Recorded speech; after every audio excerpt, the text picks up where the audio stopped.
Ono ye Peter Lochode Livingstone Kazimoto abanji gwe mwali mumanyi nga Habari Gani kumpewo za Radio Uganda. Ono yayatiikirira nnyo mu myaka gy'ekinana olwengeri gyeyali awerezaamu pulogulamu ye Habari Gani mu lulimi Olukaramoja. Lochode kati aweza emyaka 63. Wetwogereranga embeera ye yennyamiza era kati yafuuka muzibe.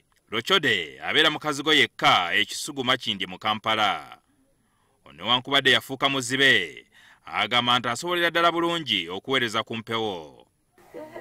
That is me. That is me. A talent does not fade. It is a part of myself. Abawuliriza bwe baawuliranga oluyimba lwa chakachaka olwo nga bamanya nti pulogulamu eno Habari Gani egguse kumpewo n'ebinonogo byakozesanga okukumira abawuliriza kumpewo. Omukeekulu alotoma mparo kabale ngu n'ogamba ki iwe waliire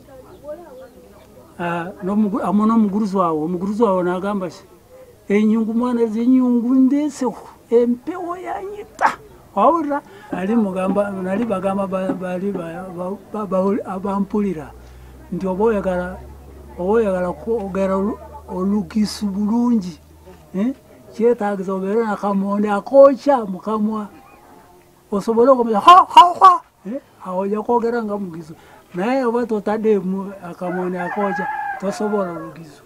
Ono ebyokuweereza kumpewo yali teyabisoma wabula kyali kitone n'okwagala omulimo gwe nga n'obusente bwe yafunanga bwali butono. Habari Gani newankubadde yakolebwanga mu lulimi Olukaramoja, Lochode yawulirizibwanga amawanga ag'enjawulo. So such things when a Karamoja, a warrior, son of a warrior,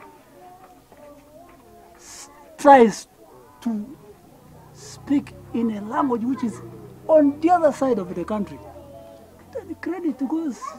Ono agamba kawala gikamuwomeranga nnyo ng'avudde ku mpewo kyokka nga kati yakeenenya n'okulokoka n'alokoka. Alabudde abeeyita baserebu okwewala omwenge. Read your work.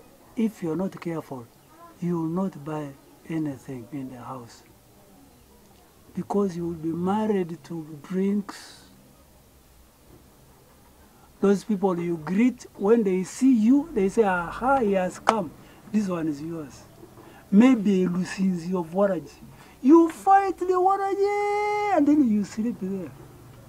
Lochode subirye lyafuna wasula awalungi saako obujjanjabi asobole okuddamu okulaba era ng'essubi lino alirina.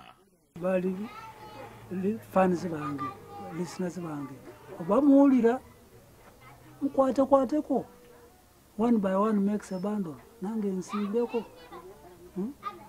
Oyita Habari Gani wano nange mfe nga musajja.